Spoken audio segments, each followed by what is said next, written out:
তোমাকে বলতে জড়ায়ে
তুই জানে নদী আইনি কোনো কৃষ্ণ ভক্ত মাকে জড়াইয়ে ধরে তোর মাবলার স্বাদ মিটাই দিবি। নিমাই বলছেন মা বাস্তব কিন্তু বাবা সন্তান যখন মায়ের কাছে থাকে না, সন্তান যদি কোনো দুষ্টমি করে মা তখন বলে যে দূরে গিয়ে খেলতে পারছি না, শুধু কাছে থেকে বিরক্ত করিস। কিন্তু লক্ষ্য করে দেখুন সন্তানই যখন কোথাও দূরে চলে যায়, কিছু সময় যদি মা সন্তানকে দেখতে না পায় না, মাদের সংসারের জন্য কত ব্যাকুল হয়ে কাঁদে। কেন সন্তানকে এমনি করে বললাম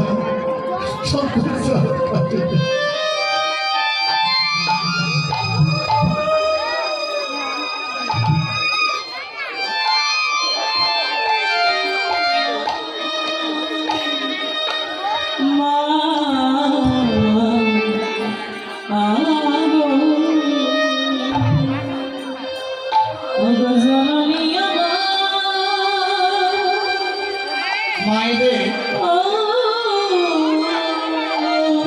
উপস্থিত ভক্তবৃন্দ এই কীর্তন আসরে আমার অনেক শ্রদ্ধাভাজন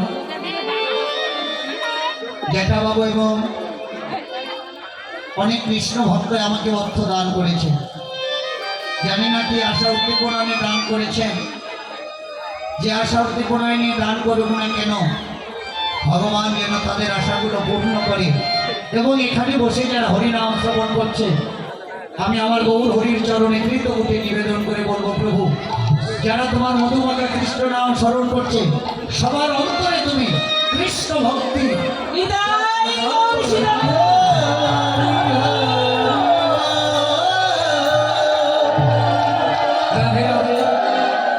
আপনারা কীর্তন শুনছেন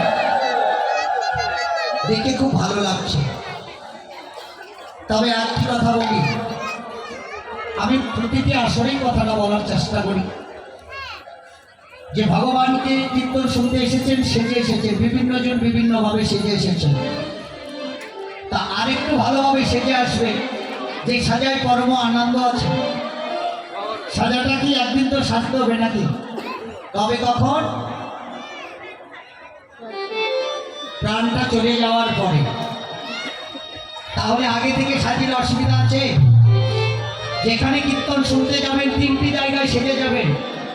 কীর্তন শুনতে জেগে যাবেন সেখানে, ভক্ত সঙ্গ করতে যাবেন সেখানে, আর যেখানে ভাগবত সঙ্গ করতে যাবেন সেখানে।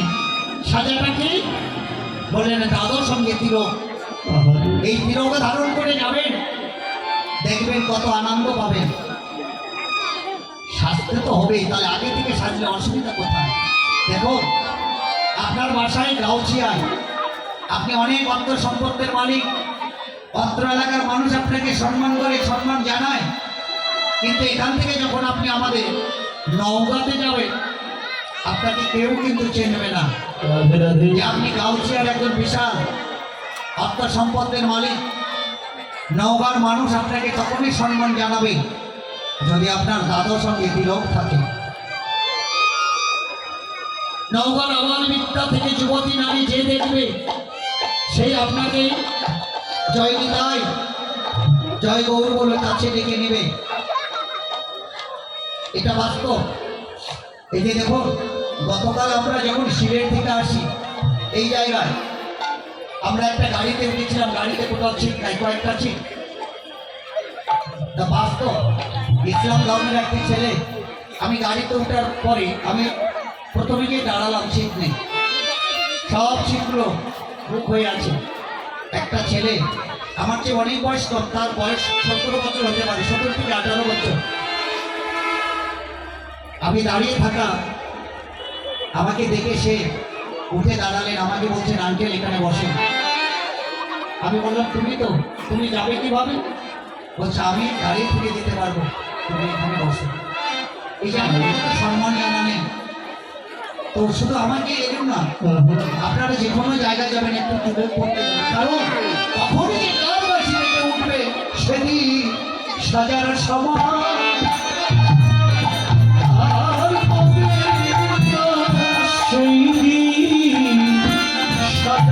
সাজার সময় তোমরা আর পাবে না।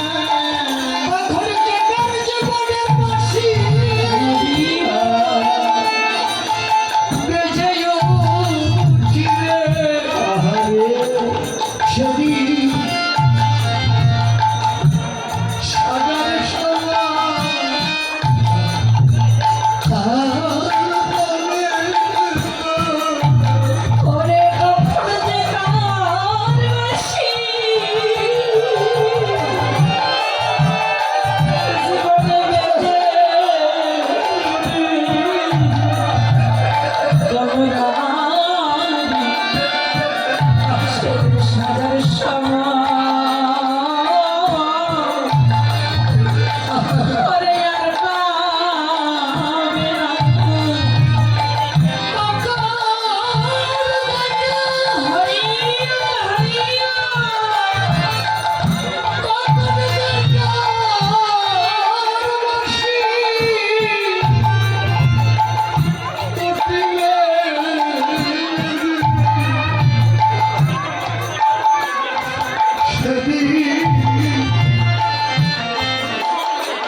এগারো